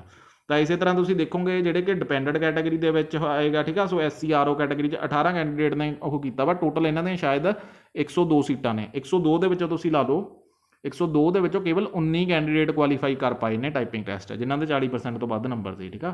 ਤਾਂ ਇਹਨਾਂ ਦਾ ਜੋ ਹੈ ਇਹਨਾਂ ਦੀਆਂ ਵੀ ਸੀਟਾਂ ਤੁਸੀਂ ਦੇਖੋਗੇ ਕਿ ਹਾਂ ਆਪਣੀਆਂ 80 ਦੇ ਲਗਭਗ ਸੀਟਾਂ ਜੋ ਤੁਸੀਂ ਦੇਖੋਗੇ ਕਿ ਹਾਂ ਖਾਲੀ ਰਹਿ ਰਹੀਆਂ ਨੇ, ਠੀਕ ਆ। ਹੁਣ ਇਹ ਡਿਪੈਂਡ ਕਰਦਾ ਕਿ ਕੀ ਇਹ ਕਿਸੇ ਹੋਰ ਕੈਟਾਗਰੀ ਦੇ ਵਿੱਚ ਜਾਣਗੀਆਂ, ਕੀ ਉਹ ਜਿਹੜੀਆਂ ਇਹ ਸੀਟਾਂ ਨੇ ਕੀ ਇਹ SC RO ਕੈਟਾਗਰੀ ਜਿਹੜੀ ਮੇਨ ਕੈਟਾਗਰੀ ਹੈ ਇਹਨਾਂ ਦੀ, ਠੀਕ ਹੈ, ਇਹਦਾ ਐਕਸ ਸਰਵਿਸਮੈਨ ਕੈਟਾਗਰੀ ਆ, ਠੀਕ ਆ, ESM ਕੈਟਾਗਰੀ ਆ। ਤਾਂ ਕੀ ਇਹ ਜਿਹੜੀਆਂ ਪੋਸਟਾਂ 80 ਖਾਲੀ ਰਹਿ ਰਹੀਆਂ ਇਹਦੇ 'ਚ ਕੀ ਉਹ SC ਕੈਟਾਗਰੀ ਦੇ ਵਿੱਚ ਜਾਣਗੀਆਂ ਕਿ ਨਹੀਂ, ਅਜੇ ਫਿਲਹਾਲ ਇਹਦੇ ਬਾਰੇ ਕੋਈ ਇਨਫੋਰਮੇਸ਼ਨ ਨਹੀਂ। ਹਾਂਜੀ, ਆ ਐਕਸ ਸਰਵਿਸਮੈਨ BC ਕੈਟਾਗਰੀ ਦੀ ਜੇਕਰ ਆਪਾਂ ਗੱਲ ਕਰੀਏ ਤਾਂ 2 ਸੈਲਫ ਕੁਆਲੀਫਾਈ ਕੀਤੇ ਨੇ, ਠੀਕ ਆ। ਸੋ ਸੀਟਾਂ ਜਿੰਨੀਆਂ ਇਹ ਲਗਭਗ ਸਾਰੇ ਕੁਆਲੀਫਾਈ ਕਰ ਰਹੇ ਨੇ, ਜਿੰਨੀਆਂ ਵੀ ਸੀਟਾਂ ਨੇ ਡਿਪੈਂਡੈਂਟ ਕੈਟਾਗਰੀ ਦੇ ਇਹ ਲਾ ਲਓ ਤੁਸੀਂ ਐਕਸ ਸਰਵਿਸਮੈਨ BC ਕੈਟਾਗਰੀ ਦਾ 20 ਕੈਂਡੀਡੇਟ ਨੇ ਕੁਆਲੀਫਾਈ ਕੀਤਾ। ਸੋ ਇਹਨਾਂ ਸਾਰਿਆਂ ਦਾ ਨਾਮ ਹੀ ਲਗਭਗ ਆ ਰਿਹਾ। ਸੋ ਇਹਨਾਂ ਦੀਆਂ ਵੀ ਸ਼ਾਇਦ ਕਾਫੀ ਪੋਸਟਾਂ ਸੀਗੀਆਂ। ਤਾਂ ਕਲਰਕ ਸਪੋਰਟਸ ਨੇ ਜਿਹੜੇ ਹੁਣ, ਠੀਕ ਆ ਜੀ, ਸਪੋਰਟਸ ਕੈਟਾਗਰੀ ਦੇ ਜੇ ਆਪਾਂ ਦੇਖੀਏ ਤਾਂ ਜਰਨਲ ਕੈਟਾਗਰੀ ਦੇ 32 ਕੈਂਡੀਡੇਟ ਕੁਆਲੀਫਾਈ ਕੀਤੇ ਨੇ, 2 ਕੀਤੇ ਨੇ SC M&B ਤੇ 3 ਕੀਤੇ ਨੇ SC RO ਕੈਟਾਗਰੀ। ਸੋ ਇਹਨਾਂ ਦਾ ਵੀ ਲਗਭਗ ਸਾਰਿਆਂ ਦਾ ਨੰਬਰ ਆ ਰਿਹਾ ਹੋਏਗਾ, ਇੰਨੀਆਂ ਸੀਟਾਂ ਹੈਗੀਆਂ ਸੀਗੀਆਂ ਇਹਨਾਂ ਦੀਆਂ। ਬਾਕੀ ਤੁਸੀਂ ਜਿਹੜੀ ਲਿਸਟ ਆ ਉਹਦੇ ਵਿੱਚ ਇੱਕ ਵਾਰੀ ਕ੍ਰਾਸ ਵੈਰੀਫਾਈ ਜ਼ਰੂਰ ਕਰ ਲਿਓ, ਠੀਕ ਹੈ ਜੀ। ਹਾਂਜੀ, ਫਿਜ਼ੀਕਲ ਹੈਂਡੀਕੈਪ ਕੈਟਾਗਰੀ ਦੀ ਜੇਕਰ ਆਪਾਂ ਗੱਲ ਕਰੀਏ ਤਾਂ ਇਹਦੇ ਵਿੱਚ ਜਿਹੜੀ ਆਰਥੋ ਕੈਟਾਗਰੀ ਆ ਉਹਦੇ ਵਿੱਚ 29 ਕੈਂਡੀਡੇਟ ਨੇ ਕੁਆਲੀਫਾਈ ਕੀਤਾ ਵਾ, ਠੀਕ ਆ। ਟੋਟਲ ਨੰਬਰ ਆਫ ਜਿਹੜੇ ਕਿ ਵਿਜ਼ੂਅਲ ਇੰਪੇਅਰਡ ਕੈਟਾਗਰੀ ਆ ਉਹਦੇ ਵਿੱਚ 7 ਕੈਂਡੀਡੇਟ ਨੇ ਕੁਆਲੀਫਾਈ ਕੀਤਾ ਵਾ। ਨੈਕਸਟ ਆਪਾਂ ਦੇਖ ਲੈਂਦੇ ਹਾਂ, ਠੀਕ ਆ ਜੀ। ਸੋ ਹੋਰ ਕੈਟਾਗਰੀ ਇੱਕ ਆਪਣੀ ਹੈਂਡੀਕੈਪ ਹੀਅਰਿੰਗ ਇੰਪਾਇਰਡ ਆਪਣੀ ਕੈਟਾਗਰੀ ਵਿੱਚ 1 ਕੈਂਡੀਡੇਟ ਨੇ, ਤੇ ਇੱਕ handicapped MD and ID category ਦੇ ਵਿੱਚ 2 ਕੈਟਾਗਰੀ। 200 ਲਗਭਗ ਜਿੰਨੀਆਂ ਇੰਨੀਆਂ ਪੋਸਟਾਂ ਇਹਨਾਂ ਦੇ ਲਗਭਗ ਹੋਣਗੀਆਂ ਤਾਂ ਇਹ ਵੀ ਆਪਣਾ ਸਿਲੈਕਟ ਹੋਣਗੇ, ਠੀਕ ਆ। ਸੋ ਆਪਣੀਆਂ ਇੱਕ ਵਾਰੀ ਪੋਸਟਾਂ ਜ਼ਰੂਰ ਚੈੱਕ ਕਰ ਲਿਓ, ਕਿਉਂਕਿ ਮੇਰੇ ਅਕੋਰਡਿੰਗ ਇੰਨੀਆਂ ਪੋਸਟਾਂ ਹੈਗੀਆਂ ਸੀ ਤਾਂ ਇਹਨਾਂ ਨੂੰ ਸਿਲੈਕਸ਼ਨ ਇਹਨਾਂ ਦੀ ਪੱਕੀ ਹੋ ਜਾਏਗੀ। ਸੋ ਨੈਕਸਟ ਆਪਾਂ ਦੇਖਦੇ ਹਾਂ ਜੀ। ਸੋ ਇਹ ਲਿਸਟਾਂ ਸੀਗੀਆਂ, ਠੀਕ ਆ ਜੀ। ਸੋ ਸਾਰੀ ਲਿਸਟ ਆਪਾਂ ਤੁਹਾਡੇ ਨਾਲ ਸਾਂਝੀ ਕਰਤੀ ਹੋਈ ਆ। IT ਕਲਰਕ ਦਾ ਵੀ ਡਾਟਾ ਮੈਂ ਤੁਹਾਡੇ ਨਾਲ ਸ਼ੇਅਰ ਕਰ ਦਿੱਤਾ ਹੋਇਆ ਵਾ। ਤੁਸੀਂ ਇੱਕ ਵਾਰੀ ਖੁਦ ਜਾ ਕੇ ਜਾਂ ਅਕਾਊਂਟਸ ਕਲਰਕ ਦੇਖ ਸਕਦੇ ਹੋ ਕਿ ਕਿੰਨੀਆਂ ਸੀਟਾਂ ਸੀ ਤੁਹਾਡੀ ਕੈਟਾਗਰੀ ਵਾਈਜ਼। ਸੋ ਸਾਰਾ ਤੁਹਾਨੂੰ ਡਾਟਾ ਪਤਾ ਲੱਗ ਜਾਏਗਾ, ਠੀਕ ਹੈ। ਸੋ ਧੰਨਵਾਦ। ਬਾਕੀ ਹੁਣ ਕਿਸੇ ਨੇ ਵੀ ਹੌਸਲਾ ਨਹੀਂ ਛੱਡਣਾ ਕਿ ਜਿਹੜੇ ਵੀ ਕੈਂਡੀਡੇਟ ਹੁਣ ਇਸ ਟਾਈਮ ਬਾਰ-ਬਾਰ ਇਹੀ ਸੋਚ ਰਹੇ ਸੀ ਕਿ ਹਾਂ ਟਾਈਪਿੰਗ ਲਿਸਟ ਆਏਗੀ, ਦੂਜੀ ਲਿਸਟ ਆਏਗੀ ਜਾਂ ਨਹੀਂ ਲਾਏਗੀ, ਤਾਂ ਇਹ ਜੀ ਆਪਣਾ ਮੈਂ ਤੁਹਾਨੂੰ ਬਾਰ-ਬਾਰ ਕਹਿ ਰਿਹਾ ਕਿ ਇਹ ਡਿਪਾਰਟਮੈਂਟ ਦੀ ਮਰਜ਼ੀ ਆ ਹੁਣ ਕਿ ਟਾਈਪਿੰਗ ਲਿਸਟ ਆਏਗੀ ਜਾਂ ਨਹੀਂ। ਮੈਂ ਤੁਹਾਨੂੰ ਸਾਰਾ ਸਮੀਕਰਨ ਇੱਕ ਵਾਰੀ ਸਮਝਾ ਚੁੱਕਿਆ ਮੈਂ, ਕਿਉਂਕਿ ਇਹਦੇ ਵਿੱਚ ਜੇਕਰ ਟਾਈਪਿੰਗ ਹੋਈ ਵੀ ਤੁਸੀਂ ਦੇਖੋਗੇ ਜਿਹੜੀ ਐਟ ਦੀ ਐਂਡ ਜਿਹੜੀ ਨੌਕਰੀ ਮਿਲਣੀ ਆ ਉਹ ਤਾਂ ਸਿਰਫ ਉੱਪਰ ਜੋ ਕੈਂਡੀਡੇਟ ਮੈਰਿਟ ਦੇ ਵਿੱਚ ਆ ਰਹੇ ਨੇ ਉਹਨਾਂ ਨੂੰ ਮਿਲੇਗੀ। ਹਾਂ, ਇਹ ਬੈਨੀਫਿਟ ਜ਼ਰੂਰ ਹੋਣਾ ਸੀਗਾ ਕਿ ਜੇਕਰ ਉਹ ਟਾਈਪਿੰਗ ਟੈਸਟ ਹੋਰ ਅਗਲੇ ਉਮੀਦਵਾਰ ਜੋ ਕਿ ਆਪਾਂ ਚਾਹੁੰਦੇ ਹਾਂ ਕਿ ਹਾਂ ਹੋਣਾ ਚਾਹੀਦਾ ਵਾ ਟਾਈਪਿੰਗ ਟੈਸਟ, ਜੇਕਰ ਟਾਈਪਿੰਗ ਟੈਸਟ ਅਗਲੇ ਹੋਰ 1000 1500 2000 ਕੈਂਡੀਡੇਟ ਦਾ ਬੋਰਡ ਲੈ ਵੀ ਲਏਗਾ, 2 ਦਿਨ ਟਾਈਪਿੰਗ ਹੋਰ ਚੱਲ ਜਾਏਗੀ ਜਿੱਥੇ ਇੰਨੇ ਦਿਨ ਚੱਲੀ ਆ, ਤਾਂ ਉਹਦੇ ਵਿੱਚ ਇਸ ਤਰ੍ਹਾਂ ਵਾ ਕਿ ਅਗਲੀ ਵਾਰ ਜਦੋਂ ਤੁਸੀਂ ਟਾਈਪਿੰਗ ਟੈਸਟ ਦੇਣ ਲਈ ਜਾਓਗੇ ਤਾਂ ਤੁਹਾਨੂੰ ਇੰਨਾ ਕੌਨਫੀਡੈਂਟ ਹੋਏਗਾ ਕਿ ਜੇਕਰ ਤੁਸੀਂ ਉੱਥੇ ਕਲੀਅਰ ਕਰਕੇ ਆਏ ਹੋ ਤਾਂ ਅਗਲੀ ਵਾਰ ਜਸਟ ਤੁਹਾਨੂੰ ਸਿਰਫ ਇਸ ਤਰ੍ਹਾਂ ਲੱਗੇਗਾ ਕਿ ਤੁਸੀਂ ਜਸਟ ਡੈਮੋ ਯੂਜ਼ ਕਰ ਰਹੇ ਹੋ ਜਾਂ ਤੁਸੀਂ ਇੱਦਾਂ ਲੱਗੇਗਾ ਕਿ ਘਰ ਬੈਠੇ ਹੀ ਤੁਸੀਂ ਟਾਈਪਿੰਗ ਕਰ ਰਹੇ ਹੋ, ਠੀਕ ਹੈ। ਕੋਈ ਵੀ ਤੁਹਾਨੂੰ ਘਬਰਾਹਟ ਜਾਂ ਡਰ ਫੀਲ ਨਹੀਂ ਹੋਏਗਾ। ਸੋ ਇਹ ਬੈਨੀਫਿਟ ਤੁਹਾਨੂੰ ਹੋਏਗਾ ਅਗਰ ਅਗਲੀ, ਕਿਉਂਕਿ ਬਾਕੀ ਜੇਕਰ ਮੈਂ ਤੁਹਾਨੂੰ ਨਾਲ ਹੀ ਦੱਸ ਵੀ ਚੁੱਕਿਆ ਵਾਂ ਕਿ ਇੰਨੇ ਕੈਂਡੀਡੇਟ ਬਣ ਰਹੇ ਨੇ ਤੇ ਜਿੰਨੇ ਜਿਹੜੇ ਕੈਂਡੀਡੇਟ ਦੀ ਆਪਾਂ, ਕਿਉਂਕਿ ਆਹ ਕੈਟਾਗਰੀਆਂ ਦੇ ਤਾਂ ਬੁਲਾ ਹੀ ਨਹੀਂ ਸਕਦੇ, ਜਿਹੜੇ ਆ ਐਕਸ ਸਰਵਿਸਮੈਨ ਕੈਟਾਗਰੀ ਹੋ ਗਈ, ਆਪਣੀ ਦੂਸਰੀਆਂ ਫਿਜ਼ੀਕਲ ਹੈਂਡੀਕੈਪ ਕੈਟਾਗਰੀ ਹੋ ਗਈ, ਠੀਕ ਹੈ ਜੀ। ਸੋ ਜੋ ਆਪਣੀ ਦੂਸਰੀ ਫਰੀडम ਫਾਈਟਰ ਕੈਟਾਗਰੀ ਹੋ ਗਈ, ਸਪੋਰਟਸ ਜਰਨਲ ਹੋ ਗਏ, ਸੋ ਇਹਨਾਂ ਨੂੰ ਨਹੀਂ ਬੁਲਾ ਸਕਦੇ ਕਿਉਂਕਿ ਇਹ SC M&B ਕੈਟਾਗਰੀ ਇਹ ਤਾਂ 40% ਕੈਂਡੀਡੇਟ ਪਹਿਲਾਂ ਹੀ ਕੁਆਲੀਫਾਈ ਕਰ ਚੁੱਕੇ ਨੇ, ਠੀਕ ਆ। ਸੋ ਬੁਲਾ ਕਿਹਨਾਂ ਨੂੰ ਸਕਦੇ ਸੀ, ਇਹ ਬੁਲਾ ਸਕਦੇ ਸੀ ਜੀ general category, BC category, SC RO ਜਾਂ SC RO ਨੂੰ, ਕਿਉਂਕਿ SC MN ਸਿਰਫ ਆ 3 ਕੈਟਾਗਰੀਆਂ ਜਿਨ੍ਹਾਂ ਨੂੰ ਬੁਲਾ ਸਕਦੇ, ਜਾਂ EWS ਕੈਟਾਗਰੀ। ਪਰ EWS 'ਚ ਵੀ ਆਪਾਂ ਦੇਖ ਚੁੱਕੇ ਹਾਂ ਕਿ ਲਗਭਗ 100 ਕੈਂਡੀਡੇਟ ਵੱਧ ਕੁਆਲੀਫਾਈ ਕਰੀ ਬੈਠਾ ਵਾ। ਸੋ ਇਹ ਹੁਣ ਬੋਰਡ 'ਤੇ ਡਿਪੈਂਡ ਕਰਦਾ ਕਿ ਉਹ ਪਹਿਲਾਂ ਕਾਉਂਸਲਿੰਗ ਅਟੈਂਡ ਕਰਕੇ ਬਾਅਦ ਵਿੱਚ ਬੁਲਾਏਗਾ, ਜਾਂ ਪਹਿਲਾਂ ਇੱਕ ਵਾਰੀ ਚਾਂਸ ਦੇ ਕੇ ਕੋਈ ਵੀ ਮਤਲਬ ਇੱਕ ਵਾਰੀ ਫਿਨਿਸ਼ ਕਰ ਦੇਗਾ ਕਿ ਹਾਂ ਟਾਈਪਿੰਗ ਦਾ ਪ੍ਰੋਸੈਸ ਕਲੀਅਰ ਹੋ ਜਾਏਗਾ, ਬਾਅਦ ਵਿੱਚ ਇੱਕ ਵਾਰ ਕਾਉਂਸਲਿੰਗ ਹੋਏਗੀ ਤਾਂ ਉਸ ਤੋਂ ਬਾਅਦ ਫਾਈਨਲ ਮੈਰਿਟ ਪੈ ਜਾਏਗੀ। ਠੀਕ ਹੈ ਜੀ। ਸੋ ਜੀ ਧੰਨਵਾਦ ਜੀ। ਹੁਣ ਕਿਸੇ ਨੇ ਵੀ ਉਹ ਦਿਲ ਨਹੀਂ ਛੱਡਣਾਗਾ। ਤੁਸੀਂ ਫਿਲਹਾਲ ਮੈਂ ਤੁਹਾਨੂੰ ਬਾਰ-ਬਾਰ ਕਹਿ ਰਿਹਾ ਕਿ ਸਤੰਬਰ ਦੇ ਵਿੱਚ ਜ਼ਿਆਦਾਤਰ ਹੁਣ ਟੈਲੀਗ੍ਰਾਮ ਦੇ ਉੱਤੇ ਇੱਕ ਲੈਟਰ ਵਾਇਰਲ ਹੋ ਰਿਹਾ ਸੀਗਾ, ਸੋ ਮੈਂ ਤਾਂ ਨਹੀਂ ਸ਼ੇਅਰ ਕੀਤਾ ਕਿਉਂਕਿ ਆਪਾਂ ਨੂੰ ਕੋਈ ਉਹਦੀ ਗਰੰਟੀ ਨਹੀਂ ਕਿ ਉਹ ਸਹੀ ਆ ਕਿ ਗਲਤ ਆ। ਠੀਕ ਆ। ਸੋ ਉਹਦੇ ਵਿੱਚ ਉਹ ਆ ਰਿਹਾ ਕਿ 18 ਸਤੰਬਰ ਨੂੰ ਤੁਹਾਡਾ, ਉਹਦੇ ਵਿੱਚ ਲਿਖਿਆ ਹੋਇਆ ਹੈ ਕਿ 18 ਸਤੰਬਰ ਨੂੰ ਵੀਡੀਓ ਦਾ ਪੇਪਰ ਜਾਂ ਆਪਣਾ ਕਲਰਕ ਦਾ ਪੇਪਰ ਹੋ ਸਕਦਾ। ਸੋ 18 ਤੇ 25 ਸਤੰਬਰ ਨੂੰ ਵੀਡੀਓ ਜਾਂ ਕਲਰਕ ਇਹਨਾਂ ਦੋਨਾਂ ਦੇ ਪੇਪਰ ਹੋ ਸਕਦੇ ਨੇ। ਠੀਕ ਆ। ਕਲਰਕ ਦਾ, ਠੀਕ ਆ, ਕਲਰਕ ਤੇ ਵੀਡੀਓ ਦਾ ਜਿਹੜਾ ਡਾਟਾ ਐਂਟਰੀ ਆਪਰੇਟਰ ਦਾ ਸੀਗਾ, ਇਹਨਾਂ ਦੇ ਪੇਪਰ 18 ਤੇ 25 ਸਤੰਬਰ ਨੂੰ ਹੋਣ ਦੀ ਸੰਭਾਵਨਾ ਉਸ ਲੈਟਰ ਦੇ ਅਨੁਸਾਰ। ਪਰ ਉਹਦੀ ਕੋਈ ਆਪਾਂ ਇਹ ਨਹੀਂ ਕਹਿ ਸਕਦੇ ਕਿ ਹਾਂ ਉਹ ਸਹੀ ਲੈਟਰ ਸੀ ਜਾਂ ਨਹੀਂ, ਜਾਂ ਆਥੈਂਟਿਕਸਿਟੀ ਦੀ ਕੋਈ ਵੀ ਆਪਾਂ ਨੂੰ ਗਰੰਟੀ ਨਹੀਂ ਸੀ। ਠੀਕ ਆ। ਸੋ ਮੈਂ ਤਾਂ ਨਹੀਂ ਸ਼ੇਅਰ ਕੀਤਾ ਸੀ। ਬਾਕੀ ਤੁਸੀਂ ਆਪਦੀ ਤਿਆਰੀ 18 ਸਤੰਬਰ ਤੇ 25 ਸਤੰਬਰ ਦੇ ਅਕੋਰਡਿੰਗ ਹੀ ਕਰੋ, ਕਿਉਂਕਿ ਬਹੁਤ ਜਲਦ ਤੁਹਾਨੂੰ ਇੱਕ ਹੋਰ ਮੌਕਾ ਮਿਲੇਗਾ। ਜਿਨ੍ਹਾਂ ਦਾ ਵੀ ਇਸ ਟਾਈਮ ਦੇ ਉੱਤੇ ਨਾਮ ਨਹੀਂ ਆਇਆ, ਟਾਈਪਿੰਗ ਟੈਸਟ ਜਾਂ ਕਲੀਅਰ ਨਹੀਂ ਹੋਇਆ, ਬਹੁਤ ਜਲਦ ਆਪਦੀ ਟਾਈਪਿੰਗ ਨਹੀਂ ਛੱਡਣੀ, ਕਿਉਂਕਿ ਇਸ ਵਾਰ ਜਿਹੜੇ ਕੈਂਡੀਡੇਟ ਦੀ ਟਾਈਪਿੰਗ ਕਲੀਅਰ ਨਹੀਂ ਹੋਈ, ਇਹਦਾ ਮਤਲਬ ਉਹਨਾਂ ਨੇ ਟਾਈਪਿੰਗ ਦੇ ਵਿੱਚ ਥੋੜੀ ਜਿਹੀ ਢਿੱਲ ਛੱਡੀ ਸੀ, ਕਿਉਂਕਿ ਟਾਈਪਿੰਗ ਟੈਸਟ ਇੰਨਾ ਸੌਖਾ ਆਇਆ ਸੀ ਕਿ ਜਿਹੜੇ ਕੈਂਡੀਡੇਟ ਦੀ ਘਰੇ ਵਧੀਆ 34-35 ਸਪੀਡ ਬਣਦੀ ਪਈ ਸੀ, 32-33 ਵਾਲਿਆਂ 30 ਵਾਲਿਆਂ ਨੇ ਵੀ ਉੱਥੇ ਟਾਈਪਿੰਗ ਟੈਸਟ ਕਲੀਅਰ ਕੀਤੇ ਨੇ। ਸੋ ਤੁਸੀਂ ਇਹ ਚੀਜ਼ ਦੇ ਉੱਤੇ ਧਿਆਨ ਦੇਣਾ ਮੈਂ ਕਿ ਜਿਹੜੀ ਚੀਜ਼ ਹੁਣ ਤੁਹਾਨੂੰ ਪਤਾ ਕਿ ਹਾਂ ਰਿਟਨ ਦੇ ਵਿੱਚ ਤੁਹਾਡਾ ਵਧੀਆ ਪਰਫਾਰਮੈਂਸ ਹੋ ਰਹੀ ਆ, ਪਰ ਨਾਲ ਦੀ ਨਾਲ ਟਾਈਪਿੰਗ ਟੈਸਟ ਜ਼ਰੂਰ ਦਿਓ। ਪਹਿਲਾਂ ਜ਼ਰੂਰ ਤੁਹਾਨੂੰ 6 ਤੋਂ 8 ਮਹੀਨੇ ਮਿਲ ਗਏ ਸੀ, ਪਰ ਇਸ ਵਾਰ ਇੰਨਾ ਟਾਈਮ ਟਾਈਪਿੰਗ ਟੈਸਟ ਲਈ ਨਹੀਂ ਮਿਲੇਗਾ। ਜੇਕਰ ਕਲਰਕ ਦਾ ਪੇਪਰ 18 ਸਤੰਬਰ ਜਾਂ 25 ਸਤੰਬਰ ਨੂੰ ਹੁੰਦਾ ਵਾ, ਠੀਕ ਆ, ਤਾਂ ਤੁਸੀਂ ਦੇਖੋਗੇ ਕਿ ਉਸ ਤੋਂ 1 ਤੋਂ 2 ਮਹੀਨੇ ਬਾਅਦ ਹੀ ਟਾਈਪਿੰਗ ਟੈਸਟ ਹੋ ਸਕਦਾ। ਬਸ ਉਸ ਵਾਰ ਜ਼ਿਆਦਾ ਟਾਈਮ ਨਹੀਂ ਮਿਲੇਗਾ। ਠੀਕ ਆ। ਉਸ ਤੋਂ ਬਾਅਦ ਤਾਂ ਆਪਾਂ ਦੇਖਿਆ ਸੀ ਕਿ ਚੋਣਾਂ ਹੋ ਗਈਆਂ ਸੀ, ਜਿਹਦੇ ਕਰਕੇ ਚੋਣ ਜ਼ਾਬਤਾ ਲੱਗਣ ਕਰਕੇ ਵੀ ਥੋੜਾ ਟਾਈਪਿੰਗ ਲੇਟ ਹੋਈ ਸੀ, ਤਾਂ ਇਸ ਵਾਰ ਕੋਈ ਜ਼ਿਆਦਾ ਟਾਈਮ ਨਹੀਂ ਮਿਲੇਗਾ। ਸੋ ਮੇਰੀ ਤੁਹਾਨੂੰ ਸਾਰਿਆਂ ਨੂੰ ਇਹੀ ਰਾਏ ਆ ਕਿ ਤੁਸੀਂ ਦੇਖ ਸਕਦੇ ਹੋ ਕਿ ਹਾਂ ਜਿਹੜੇ ਕੈਂਡੀਡੇਟ ਨੇ ਮਿਹਨਤ ਕੀਤੀ ਸੀ, ਟਾਈਪਿੰਗ ਨਾਲ ਦੀ ਨਾਲ ਕਰਦੇ ਰਹੇ ਸੀ, ਉਹਨਾਂ ਨੂੰ ਬਹੁਤ ਬੈਨੀਫਿਟ ਹੋਇਆ ਵਾ, ਤਾਂ ਅੱਜ ਉਹ ਨੌਕਰੀ ਤੇ ਲੱਗ ਜਾਣਗੇ। ਸੋ ਤੁਸੀਂ ਟਾਈਪਿੰਗ ਤੇ ਵੀ ਉਨਾ ਹੀ ਧਿਆਨ ਦੇਣਾ ਜੇਕਰ ਤੁਸੀਂ ਕਲੈਰੀਕਲ ਲੈਵਲ ਦੇ ਪੇਪਰ ਦੀ ਤਿਆਰੀ ਕਰ ਰਹੇ ਹੋ, ਕਿਉਂਕਿ ਟਾਈਪਿੰਗ ਪੰਜਾਬੀ ਇੰਗਲਿਸ਼ ਦਾ ਪਾਸ ਕਰਨਾ ਜ਼ਰੂਰੀ ਆ। ਇਸ ਟਾਈਮ ਦਾ ਤਾਂ ਤੁਸੀਂ ਲਿਸਟ ਚੈੱਕ ਕਰੋ ਕਿ ਜਿਹੜੇ ਬੱਚੇ ਦੇ ਮੰਨ ਲਓ 80 ਤੋਂ 90 ਨੰਬਰ ਵੀ ਬਣ ਰਿਹਾ, ਬਟ ਉਹਦਾ ਟਾਈਪਿੰਗ ਟੈਸਟ ਨਹੀਂ ਕਲੀਅਰ ਹੋਇਆ, ਤਾਂ ਉਹਦੇ 80 ਤੋਂ 90 ਨੰਬਰ ਵਾਲੀ ਮਿਹਨਤ ਵੀ ਖਰਾਬ ਹੋ ਰਹੀ ਆ। ਸੋ ਟਾਈਪਿੰਗ ਦੀ ਤਿਆਰੀ ਜ਼ਰੂਰ ਰੱਖੋ। ਠੀਕ ਹੈ ਜੀ। ਨਾਲ ਥੋੜਾ ਬਹੁਤ ਚਾਹੇ 1 ਘੰਟਾ ਚਾਹੇ 2 ਘੰਟੇ ਹੀ ਟਾਈਪਿੰਗ ਟੈਸਟ ਨੂੰ ਦਿਓ, ਜ਼ਿਆਦਾ ਟਾਈਮ ਨਾ ਦਿਓ ਕਿ ਨਾਲ ਤੁਸੀਂ ਆਪਦਾ ਰਿਟਨ ਟੈਸਟ ਦੀ ਵੀ ਤਿਆਰੀ ਕਰਨੀ ਆ। ਠੀਕ ਹੈ ਜੀ। ਸੋ ਬਾਕੀ ਹੌਸਲਾ ਰੱਖੋ। ਠੀਕ ਹੈ ਜੀ। ਆਪਣੇ ਚੈਨਲ ਦੇ ਉੱਤੇ ਮੈਂ ਤੁਹਾਨੂੰ ਪਹਿਲਾਂ ਵੀ ਸ਼ੇਅਰ ਕੀਤਾ ਸੀ, ਇੱਕ ਮੈਂ ਤੁਹਾਨੂੰ ਆ ਦਿਖਾ ਦਿੰਦਾ ਵਾਂ ਜੀ ਇੱਕ ਵਾਰੀ। ਠੀਕ ਹੈ ਜੀ। ਸੋ ਸਾਰੇ ਆਪਣੇ ਸਬਜੈਕਟ ਚੱਲ ਰਹੇ ਨੇ, ਤੇ ਆ ਮੈਂ ਤੁਹਾਡੇ ਨਾਲ ਇੱਕ PDF ਵੀ ਸ਼ੇਅਰ ਕੀਤੀ ਸੀ ਸਿਲੇਬਸ ਵਾਲੀ, ਇਹ ਤੁਸੀਂ ਜਾ ਕੇ ਦੇਖ ਸਕਦੇ ਹੋ। ਠੀਕ ਹੈ ਜੀ। ਕਿ ਇਹਦੇ ਵਿੱਚ ਜੀਕੇ ਦੇ ਸਿਲੇਬਸ ਲਈ ਤੁਸੀਂ ਕਿਸ ਤਰ੍ਹਾਂ ਤਿਆਰੀ ਕਰਨੀ ਆ। ਸੋ ਆਪਾਂ ਲਗਭਗ 87-88 ਕਲਾਸਾਂ ਕਰ ਚੁੱਕੇ ਹਾਂ ਜੀਕੇ ਦੇ, ਜੋ PSSB ਦੇ ਆਉਣ ਵਾਲੇ ਐਗਜ਼ਾਮ ਲਈ, ਜੋ ਕਿ 50 ਨੰਬਰ ਦਾ ਆਉਣਾ ਵਾ। ਸੋ ਇਹਦੇ ਵਿੱਚ ਆਪਾਂ 87-88 ਕਲਾਸਾਂ ਕਰ ਚੁੱਕੇ ਹਾਂ। ਅਗਸਤ ਮਹੀਨੇ ਦੇ ਐਂਡ ਤੱਕ ਜਾਂਦੇ ਜਾਂਦੇ ਆਪਾਂ GS ਦੇ ਜਿਹੜੇ ਪ੍ਰੀਵੀਅਸ ਈਅਰ ਪੇਪਰ ਦੇ ਵਿੱਚ ਜਿਸ ਤਰ੍ਹਾਂ ਦਾ ਇਹ ਵੀ ਕੁਐਸਚਨ ਬਣੇ ਸੀ, ਤਾਂ ਆਪਾਂ 70% ਦੇ ਲਗਭਗ ਪੇਪਰ ਦੇ ਵਿੱਚ ਕੰਪਲੀਟ ਕਰ ਲਵਾਂਗੇ, ਜੋ ਕਿ ਜੀਕੇ ਦਾ ਸਿਲੇਬਸ ਹੋਏਗਾ। ਸੋ ਤੁਸੀਂ ਆਪਣੀ, ਜੇਕਰ ਤੁਹਾਨੂੰ ਵਧੀਆ ਲੱਗੇ ਤਾਂ ਤੁਸੀਂ ਤਿਆਰੀ ਕਰ ਸਕਦੇ ਹੋ। ਅਦਰਵਾਈਜ਼ ਤੁਸੀਂ ਕਿਤੋਂ ਹੋਰ ਵੀ ਤਿਆਰੀ ਕਰ ਰਹੇ ਹੋ ਤਾਂ ਇਸ ਵਾਰ ਢਿੱਲ ਨਾ ਛੱਡਿਓ ਜੀਕੇ ਦੇ ਵਿੱਚ, ਕਿਉਂਕਿ ਜੀਕੇ ਦੇ ਵਿੱਚ 50 ਨੰਬਰ ਆਣੇ ਨੇ। ਸੋ ਉਸ ਦੇ ਉੱਤੇ ਚਲੋ ਪੂਰੇ ਤਾਂ ਮੈਂ ਹਮੇਸ਼ਾ ਤੁਹਾਨੂੰ ਕਹਿੰਦਾ ਕਿ GS ਦੇ ਵਿੱਚੋਂ ਨਹੀਂ ਆ ਸਕਦੇ, ਤੇ ਪੂਰਾ ਸਿਲੇਬਸ ਵੀ ਕਦੇ ਪੂਰਾ ਨਹੀਂ ਹੋਏਗਾ, ਪਰ ਜਿੰਨੇ ਵੀ ਵੱਧ ਤੋਂ ਵੱਧ ਨੰਬਰ ਤੁਸੀਂ ਇਹਦੇ ਵਿੱਚੋਂ ਕਰ ਸਕੋ ਤਾਂ ਉਹ ਤੁਹਾਨੂੰ ਮੈਰਿਟ ਦੇ ਵਿੱਚ ਲਿਆਉਣ ਲਈ ਬਹੁਤ ਜ਼ਿਆਦਾ ਹੈਲਪ ਕਰਨਗੇ। ਠੀਕ ਹੈ ਜੀ। ਸੋ ਧੰਨਵਾਦ ਜੀ। ਮਿਲਦੇ ਹਾਂ ਹੁਣ ਆਪਾਂ ਆਪਣੀ ਅਗਲੀ ਕਲਾਸ ਜਾਂ ਅਪਡੇਟ ਦੇ ਵਿੱਚ। ਸੋ ਕੌਨਫੀਡੈਂਟ ਰਹੋ। ਆਲ ਦੀ ਬੈਸਟ ਸਾਰੇ ਬੱਚਿਆਂ ਨੂੰ, ਜੋ ਜਿਨ੍ਹਾਂ ਵੀ ਕੈਂਡੀਡੇਟਸ ਦੇ ਟਾਈਪਿੰਗ ਟੈਸਟ ਕਲੀਅਰ ਹੋਏ ਨੇ ਉਹਨਾਂ ਨੂੰ ਕਾਉਂਸਲਿੰਗ ਲਈ ਆਲ ਦੀ ਬੈਸਟ, ਤੇ ਜਿਨ੍ਹਾਂ ਦੇ ਨਹੀਂ ਵੀ ਹੋਏਗੇ ਜਾਂ ਅਗਲੇ ਪੇਪਰ ਦੀ ਵੀ ਤਿਆਰੀ ਕਰ ਰਹੇ ਨੇ ਤਾਂ ਉਹਨਾਂ ਨੂੰ ਸਾਰਿਆਂ ਨੂੰ ਆਲ ਦੀ ਬੈਸਟ ਅਗਲੇ ਆਉਣ ਵਾਲੇ ਪੇਪਰਾਂ ਲਈ। ਠੀਕ ਹੈ ਜੀ। ਤਿਆਰੀ ਰੱਖੋ ਆਪਣੀ ਪੂਰੀ, ਪੇਪਰ ਬਹੁਤ ਜਲਦ ਹੋਣਗੇ। ਧੰਨਵਾਦ ਜੀ।